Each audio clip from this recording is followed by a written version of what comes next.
¿Esto está bien? Muy buenas noches, bienvenidos a Odisea. Vamos a poner el foco en el hecho del día. Es de esperar que sea el hecho de muchos días, por la gravedad que tiene, porque alrededor de este episodio que protagoniza hoy Aníbal Fernández, el ministro de Seguridad, se cruzan distintas patologías de la vida del gobierno y de la vida argentina en general, no solo del gobierno.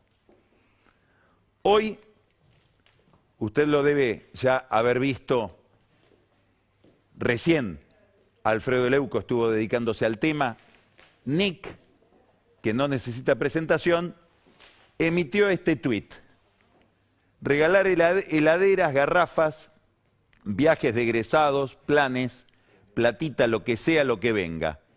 Qué triste no escuchar nunca la palabra trabajo, esfuerzo, futuro, porvenir. Los va a volver a derrotar la dignidad del pueblo.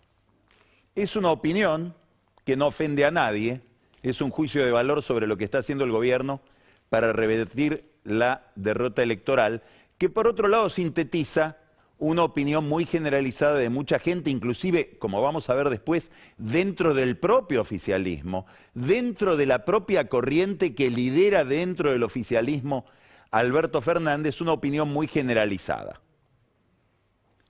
Aníbal Fernández leyó este tuit y se hizo dos preguntas cuando lo leyó.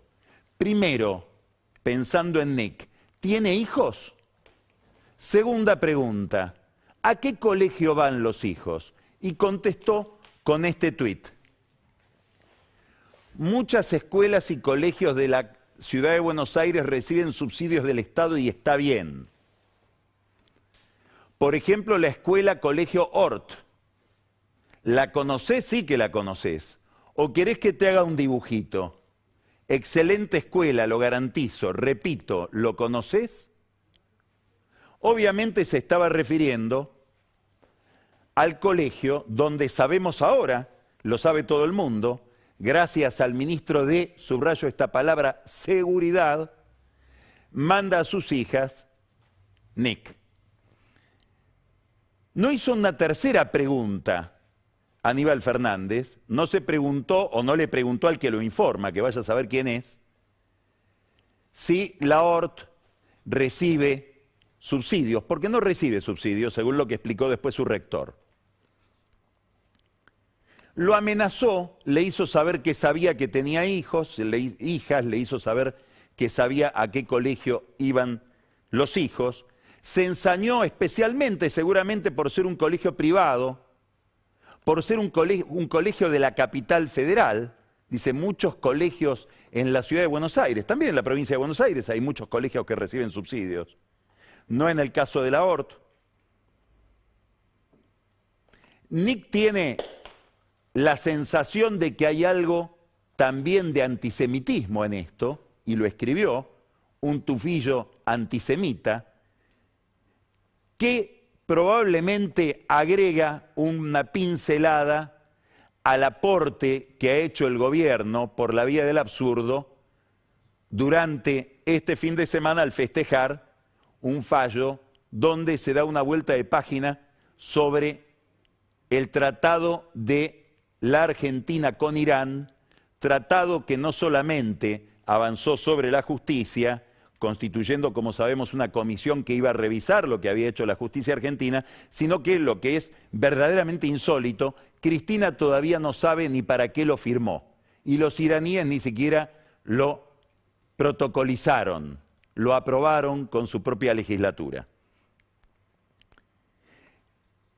Importa lo central, importa un ministro de Seguridad que por lo que se sabe, por lo que dicen sus colaboradores, quienes lo conocen de hace mucho tiempo, tiene ataques de ira, sufre ataques de inestabilidad emocional y está al frente de la seguridad, que amenaza, no es la primera amenaza de Aníbal Fernández, hay muchas amenazas registradas, sobre todo con periodistas, que practica el espionaje, el mismo gobierno que le está reprochando a Mauricio Macri haber tenido una agencia federal de inteligencia que practicaba el espionaje contra la oposición, contra periodistas, contra la propia dirigencia del PRO, incurre en esto. Se ve que el reproche es bastante cínico.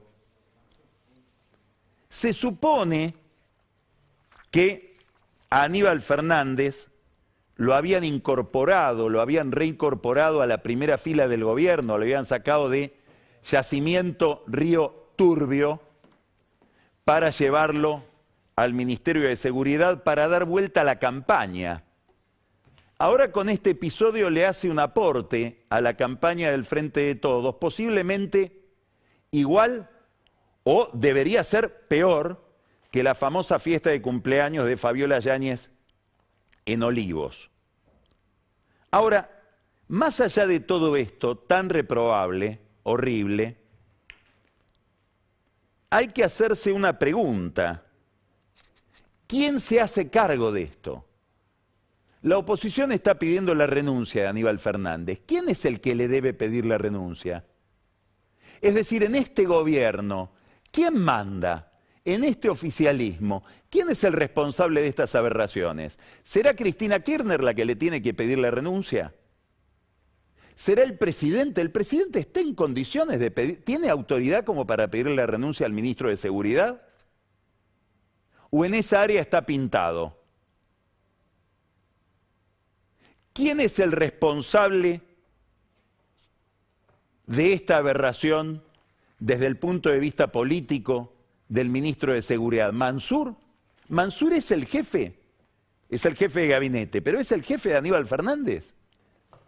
Probablemente haya una sola persona en el oficialismo que si le dice andate, Aníbal se va a ir, que es Cristóbal López, para quien Aníbal Fernández trabajó en el sector privado y siguió trabajando en el sector público. Este es el estado de la política frente a un episodio aberrante como este. ¿Qué pasaría si hubiera otros episodios inquietantes en el campo de la seguridad con Aníbal Fernández como jefe? ¿Quién es el responsable de esto? Estamos frente a un oficialismo sin orden. Y frente a un oficialismo, a un peronismo que asusta. ¿Por qué asusta? Porque está asustado. Porque está frente a la posibilidad de una derrota. Y vemos reacciones irracionales, como esta que involucra al ministro de Seguridad frente a un periodista, a un humorista gráfico, que se limitó a emitir una opinión bastante corriente respecto de los subsidios y el reparto de plata de un gobierno que, según dice Alberto Fernández, nos cuida. Este es el estado de la campaña. Vamos a pasar de este hecho, que es perturbador, que es feísimo, vamos a compensarlo con otro episodio de la campaña, también de hoy, que ya no es horrible, es casi risueño, o si ustedes quieren, patético. Pasamos de lo trágico casi a lo cómico. Sucede en Tucumán, como tantas cosas que suceden en el oficialismo actual. Mansur, Juan Mansur, el jefe de gabinete, como ya dijimos el lunes pasado, está, no sabemos si gobernando la Argentina, pero intenta gobernar Tucumán desde Buenos Aires. Y le dedica mucho tiempo a Tucumán. Entre otras cosas porque tiene miedo de que se lo coma Osvaldo Jaldo, que es su vicegobernador y enemigo, que quedó al frente de la provincia. Entonces, hoy tuvo la idea de llevar al presidente a Tucumán. No solo fue el presidente, fue Aníbal Fernández. Probablemente todo esto que estamos comentando del episodio con Nick sucedió delante del presidente.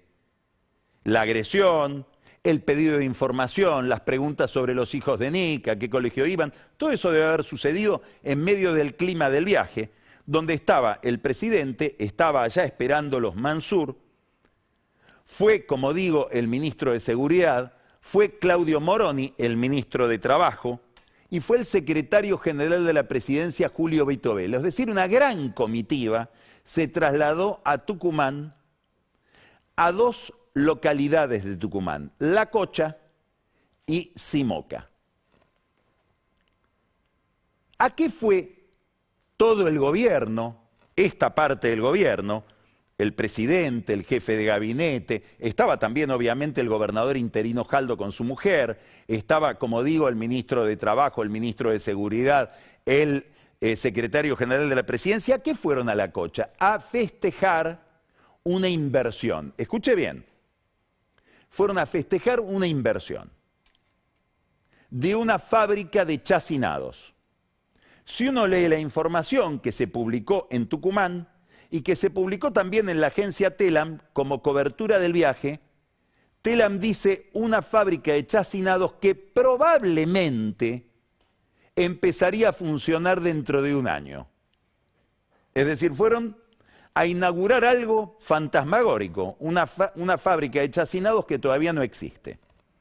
Y una inversión, acá viene lo cómico, de nada menos que 120 millones de pesos. ¿Escuchó? Fue el presidente, el jefe de gabinete, el gobernador, obviamente estaba el intendente, el ministro de Trabajo, el secretario general de la presidencia, el ministro de Seguridad, a celebrar una inversión de $650.000. Un departamento en Caballito. Pero lo más interesante de todo es que, según la crónica, esa inversión de una fábrica que, si la vemos, la vamos a ver dentro de un año, que implica una inversión de $650.000, si lo quieren dólares oficiales, 1.200.000, sigue siendo un departamento, está hecha, dice la crónica, parece que fuera una broma, con aportes nacionales, provinciales y municipales, es decir, con 3 niveles de subsidio para los $650.000. Esto es lo que llevaron al presidente a festejar a Tucumán con varios ministros. Hay que avisarle en algún momento a Alberto Fernández que lo están destruyendo quienes deberían cuidarlo, porque es patético. Es decir, alguien le está haciendo la anticampaña. Es parte del modelo. Las inversiones que se anuncian son inversiones de $650.000, cuyo resultado lo vamos a ver dentro de un año, y hechas a partir de subsidios de impuestos públicos, que pagan los contribuyentes nacionales, los tucumanos y los vecinos de La Cocha. Bueno, en Tucumán, por segundo año consecutivo, es imposible exportar desde el aeropuerto arándanos, que es una de las grandes producciones de la provincia. Se producen en Tucumán 6.500 toneladas de arándanos por año, 3.500 se exportan. Pero como no hay una autorización para exportarlas desde el aeropuerto de Tucumán, los arándanos tienen que venir a Ezeiza. Claro, eso tiene un costo que lo saca del mercado. Mansur, Alberto Fernández, Moroni, Vitovelo, Aníbal Fernández y sus siniestros, tenebrosos tweets, podrían encargarse de habilitar las exportaciones de arándanos y eso traería un rédito mucho más importante para la provincia de Tucumán y para el país que una inversión de $650.000 hecha con subsidios públicos. Habría que investigar quién es el dueño de la fábrica, porque seguro que uno se encuentra con algo también difícil de explicar, o probablemente fácil de explicar si uno conoce cómo es la vida en Tucumán.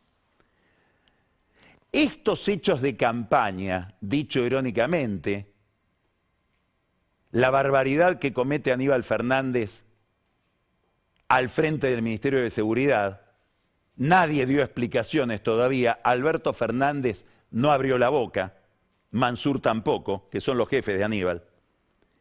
Este hecho patético de la campaña en Tucumán forman parte de un plan más ambicioso de campaña que está llevando adelante el Frente de Todos y que lo podríamos llamar inflación para todos y todas o inflación para todes. Porque el primer resultado de la política económica que hoy implementa el oficialismo tiene que ver con la disparada de los precios. Se anuncia más gasto público. El que ve el anuncio de más gasto público, como sabe que ese gasto se financia con emisión, que no hay recursos para financiarlo, dice, el peso se va a seguir degradando. Por lo tanto, va a haber una corrida inflacionaria, va a haber más inflación en el futuro. Aprovecho para remarcar ahora. Es decir, más gasto, anticipa más emisión, plantea un ensombrecimiento, un empeoramiento de las expectativas, y eso lleva a que los formadores de precios se cubran de esa inflación futura, remarcando y generando esa inflación. Fíjense que algunos de esos anuncios son tan insólitos, por ejemplo el de regalar los viajes de egresados, que solo consiguen generar inflación porque muy probablemente cuando Kicillof lleve su programa a la legislatura no se lo aprueben, porque no tiene mayoría para aprobarlo. Entonces los chicos no van a tener el viaje de egresados gratis, si es que esa es una prioridad del gasto de la provincia, pero seguramente el anuncio va a haber hecho subir los precios de aquellos que dicen están gastando en cualquier cosa, por ir al tuit de Nick. Esperemos no tener amenazas por repetirlo de Nick. Vamos a mirar, para ilustrar esto, este gráfico, que es un gráfico de AlphaCast, una consultora que lidera el economista Luciano Cohen. Importan las fechas. Este piso en esta curva, esta es una V que indica la inflación. Esto es el 12 de septiembre, exactamente 12-13 de septiembre están tomados estos datos, que es cuando se producen las primarias. Esto es el efecto de toda la política, sobre todo de atraso cambiario, etcétera, que lleva el gobierno para las elecciones. Viene la ola de anuncios con las que el gobierno pretende dar vuelta a la elección, genera estas expectativas inflacionarias de las que hablábamos, y este es el comportamiento de la inflación desde las primarias hasta ahora. Importa esta curva, la de Core Inflation, ¿por qué? Porque acá están los alimentos. Hay que avisarle a Cristina Kirchner, que es la jefa del oficialismo, que esto es lo que afecta sobre todo a su propio electorado. Ahora miremos cómo pega esto en la política. Vamos a mirar unos gráficos que tienen que ver con encuestas. Estas encuestas son muy interesantes por dos razones. Primero, porque las hace una encuestadora que se llama Opina Argentina, que la dirige Facundo Nehamkis, conocido en el ambiente político como Nehamkis el Bueno. La consultora Opina Argentina, que la conduce Facundo Nehamkis, la pegó en la elección primaria, es decir, acertó con los resultados, sobre todo en provincia de Buenos Aires. Ha realizado investigaciones en Capital y provincia de Buenos Aires. Nosotros ahora vamos a ver provincia de Buenos Aires. Lo otro interesante de esta encuesta es que es flamante, es decir, esta encuesta registra los primeros días de octubre, es decir, podemos tomar el comportamiento de la opinión pública desde las primarias para acá. Lo primero que quiero que miremos es cuáles son las preocupaciones de la gente. 30%, la primera preocupación del electorado hoy es la inflación. Hace juego con el gráfico anterior, que veíamos ese repunte de la inflación, la general y la que tiene que ver con alimentos, en el gráfico de AlphaCast de Luciano Cohen. Mire el comportamiento de la preocupación por la inflación desde el mes de agosto hasta octubre. Comienzos de agosto, comienzos de septiembre, octubre. Segunda preocupación, la desocupación. Tercera preocupación, la corrupción. 30%, 25%, 18%. ¿De qué estamos hablando? De que hay un 55% de preocupaciones en el plano económico y la dominante es la creciente preocupación por la inflación. Este es uno de los datos que yo quería mostrarles de esta encuesta de Opina Argentina. Vamos a ver el segundo dato, que es llamativo también. Insisto, es una encuestadora que dirige Facundo Nejamkis y que acertó los resultados, no acertó al azar, digamos, tuvo un gran porcentaje de certeza en los resultados de la elección del 12 de septiembre. Este es un dato muy interesante, porque esto implica un cambio de los últimos meses, estos dos colores. ¿Qué sector político es el que puede reactivar la economía después de la pandemia? Hace 6 meses nunca hubiera estado al frente la oposición, que está con 34%. Acá hay dos datos para mirar. Primero, que el oficialismo empieza a perder confianza frente a la oposición para salir del problema. Un oficialismo al que se lo votó para salir del problema que la gente identificaba con el final del gobierno de Macri. Ese fue el mandato que recibió Alberto Fernández y daría la impresión de que empieza a perder confianza para eso. Después vamos a recorrer algunas ideas de los propios amigos de Alberto Fernández sobre por qué le pasa eso. Y empieza a haber como una recuperación de la confianza en la oposición. ¿Esto es porque hubo un error anterior y había una desconfianza inmerecida? ¿O porque la gente percibe que hay una renovación en la dirigencia de la oposición que va dejando atrás a Macri? Gran pregunta. Macri cree, y tiene algunos elementos o datos para justificar esa creencia, que en la medida en que va quedando atrás su gobierno y se ve la política oficial y los problemas que genera la política oficial, su figura y su gestión va siendo reivindicada y se va recuperando lentamente en las encuestas. En la campaña de Juntos por el Cambio lo que vemos es otra teoría, que es que a Macri hay que eclipsarlo y mostrar otros candidatos. Acá hay otro dato muy importante, este 26% es muy relevante. Este 26% es el conjunto de gente que dice ninguno de los dos, ni el gobierno ni la oposición nos saca de esta. Bueno, cuidado con eso, cuidado a toda la clase política con eso. Porque hay un sentimiento de falta de confianza, de apatía, que hace juego, que es coherente con los niveles de abstención que hubo, que es coherente con otros indicadores que aparecen en las encuestas, como por ejemplo el pesimismo. Hemos hablado muchas veces de que ronda el 70% el conjunto de argentinos que dicen este año me fue peor que el año pasado y el año que viene me va a ir peor que este. Bueno, ahí está ese 26% haciéndole señas a toda la clase política. Es el de los que dicen de esta no nos saca nadie. Ahora vamos a ver cómo está la intención de voto, que es lo que usted se debe estar preguntando y que es el dato más inseguro, pero el más interesante siempre. Si las elecciones fueran hoy en la provincia de Buenos Aires, ¿qué es la gran batalla? ¿Cuánto saca cada candidato? 37% Santilli. Acá hay algo importante en esto, que hay que mirar en este 37%. Dos cosas.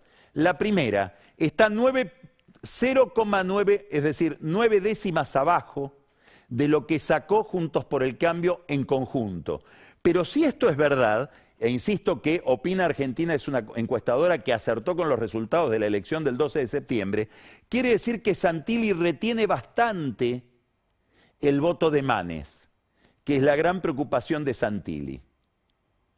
Esta segunda, 4 puntos de diferencia, la diferencia es la misma, pero con un porcentaje menor también, 0,6% abajo de lo que sacó en las primarias, Victoria Tolosa Paz. Y pega un estirón Espert. que llega al 8%. Randazzo 5%, se mantiene más o menos igual, 5% de Del Caño, que era la tercera fuerza, en esta encuesta aparece como cuarta fuerza. Es importante el comportamiento del electorado en el sentido de la caída que tienen las dos fuerzas mayoritarias, habrá que ver si la recuperan, y el voto expert que sube es un voto al que está mirando seguramente Juntos por el Cambio, van a ir por ese voto. E ir detrás del voto de expert, igual que ir en la capital detrás del voto de Milei, supone correrse hacia posiciones más fiscalistas, más pro mercado, que tienen que ver con el clima de protesta frente a la inflación que estábamos caracterizando antes. A todo este problema de la inflación, el gobierno le responde con la misma teoría: más intervención, más control de precios. Eso es Roberto Feletti al frente del área de comercio del Ministerio de la Producción. La sacan a Paula Español, llega Feletti. ¿Qué significa la llegada de Feletti? Bueno, primero estamos hablando de alguien del corazón del kirchnerismo. Es alguien que fue designado en esta oportunidad por Cristina Kirchner. No estaría Feletti en el lugar donde está si no le hubiera puesto Cristina. ¿De dónde viene él? Fue el vice de Amado Boudou en el Ministerio de Economía. Un dato muy importante para caracterizar a Feletti: fue el presidente de la Comisión de Presupuesto y Hacienda en la Cámara de Diputados, en la época en que el presidente de la Cámara, la Comisión de Presupuesto y Hacienda, como todos sabemos, es una comisión estratégica, probablemente la más importante del Congreso, de la Cámara de Diputados. Bueno, Feletti dirigía esa comisión cuando Julián Domínguez, el ministro de Agricultura, estaba al frente de la Cámara. Y es muy probable que Domínguez haya ejercido alguna influencia para la llegada de Feletti al gobierno. ¿Por qué? Porque Domínguez tenía un conflicto con Español, sobre todo en la política de carnes, que es un tema central de la agenda de Domínguez cuando Domínguez llega al gobierno y se hace cargo del ministerio. Probablemente haya puesto como condición para hacerse cargo del ministerio liberar, aunque sea paulatinamente, el cepo a la carne. Feletti, después de que dejó el gobierno, como otros funcionarios del gobierno de Cristina Kirchner, se refugió en La Matanza, donde fue secretario de Finanzas de Verónica Magario, y con Magario fue a la legislatura en La Plata y era hasta ahora el secretario administrativo del Senado, que preside Magario. ¿Qué significa Feletti? Lo que él dijo: más intervención. Los precios son el resultado del juego de la oferta y la demanda del mercado. Para Feletti no. Los precios son el resultado de un costo que hay que determinar y encontrar, y una rentabilidad que la debe regular el sector público. Es el Estado el que sabe cuánto deben valer las cosas, no el mercado. Bueno, si alguien fija precios, debe prever que Feletti viene con mayor ímpetu, probablemente con mayor conocimiento del Estado que Paula Español, a regular precios. ¿Qué hace esa persona? Por las dudas, remarca ahora: más inflación. Por eso estamos ante un plan inflacionario del gobierno. Inclusive con menos gasto público del que se suponía, van a lograr más inflación por la influencia negativa sobre las expectativas. Todo esto fue caracterizado en un documento que lo publicó el periodista Pablo Vinocourt en América 24, en la web. Es un documento interesante de política económica, de juicio sobre la política económica y sobre la política en general, hecho por gente que pertenece a las filas de Alberto Fernández.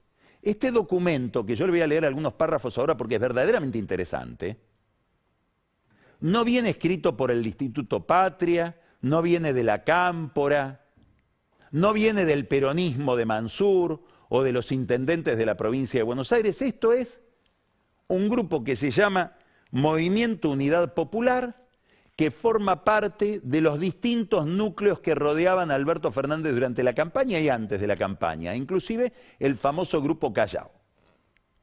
Ese Grupo Callao, que lideraba Santiago Cafiero, o que lidera Santiago Cafiero, al que pertenece Matías Culfas, Cecilia Todesca, tiene otra gente más distante del gobierno. Muchos de ellos miran desde afuera del gobierno. Alguna gente de Alberto dice, por eso son tan críticos, porque no entraron. Y dicen lo siguiente, ahí están dos personas que lideran este grupo, Cecilia Gómez Mirada y Federico Martelli, que estuvo en su momento en la Secretaría de Energía. Dicen estos albertistas, lo más preocupante en términos políticos es la falta de un diagnóstico compartido hacia el interior del Frente de Todos y un programa de salida de la crisis.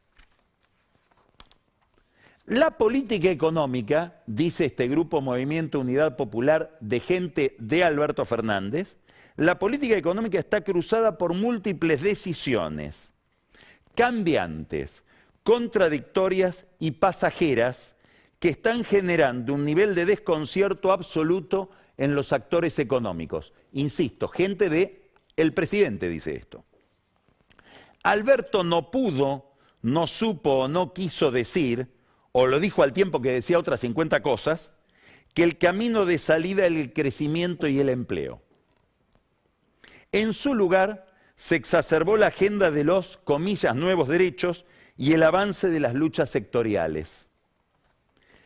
Sigue este grupo de, insisto, albertistas, diciendo lo siguiente, la gente quería que bajemos la inflación y que le digamos que va a tener trabajo, pero le imprimimos unos billetes y se los mandamos al CBU. El vuelto va a ser muy doloroso. Quienes conocemos el conurbano bonaerense y los conurbanos de las grandes ciudades del interior, podemos permitirnos una duda. ¿Realmente la gente quiere que le pongamos plata en el bolsillo? La gente sabe, insiste este grupo de seguidores de Alberto Fernández, que la plata inventada termina su camino feliz cuando la leche llega a 100 pesos por litro. El documento dice que el manejo de la pandemia, especialmente por la suspensión de las clases y por la foto de Olivos, comillas, demolió la autoridad presidencial. Insisto, esto lo escribe gente de Alberto Fernández. Hablan del manejo de la inseguridad y dicen, el conurbano bonaerense tuvo una explosión de criminalidad nunca vista en nuestra historia. Le cuestionan al gobierno que no tiene sintonía con los sectores populares en materia de inseguridad y consignan este ejemplo. Dicen, la empleada doméstica a la que le roban las zapatillas en la parada del colectivo sabe que tendrá que dedicar 10 días de trabajo para volver a calzarse para ir a trabajar. Y esto el gobierno no lo registra. Es evidente que cuando llegue el resultado electoral, si el gobierno no logra dar vuelta a la elección, como mucha gente del gobierno cree que va a suceder, que la van a poder dar vuelta, alguien se los dijo. Alguien les está diciendo, no por este camino que están tomando.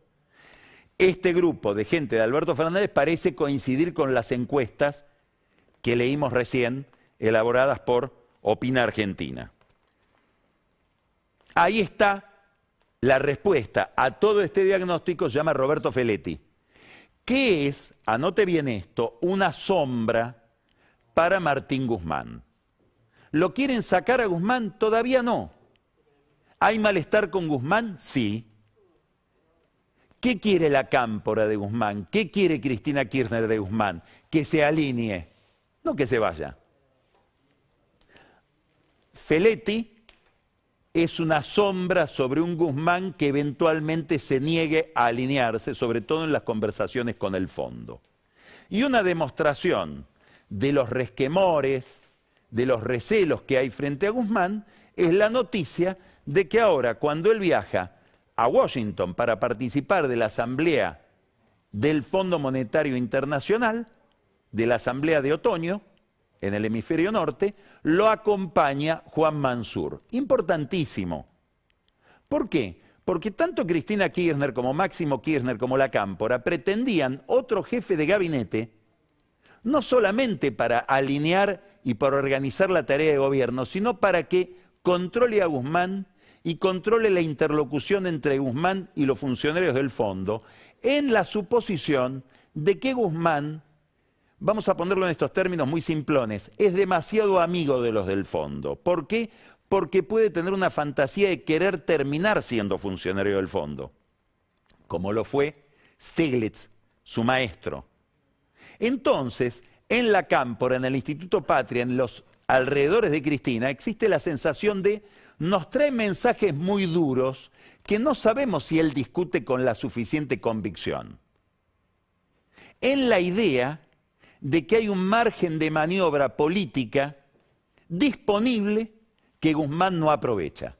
Ahora lo mandan a Mansur, dicen que va a haber inversores, ojalá los encuentre en Estados Unidos, pero lo mandan sobre todo a controlar la relación entre Guzmán y el fondo. Hoy hubo una noticia relevante en este sentido, la publicó Jorgelina do Rosario en Bloomberg, y es una noticia según la cual el fondo ya dijo que no a uno de los reclamos de la Argentina para encontrar o para aprovechar ese margen que no existiría aparentemente.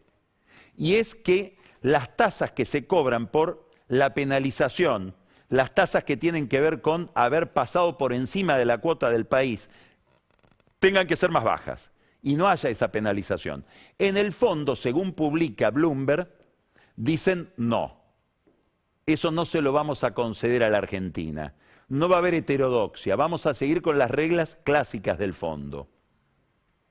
En el gobierno dicen eso no sucedió, todavía estamos negociando. En el fondo no desmintieron, tampoco afirmaron, dicen no hacemos comentarios sobre trascendidos. Vamos a ver cómo le va a Mansur, si vuelve con la victoria o no.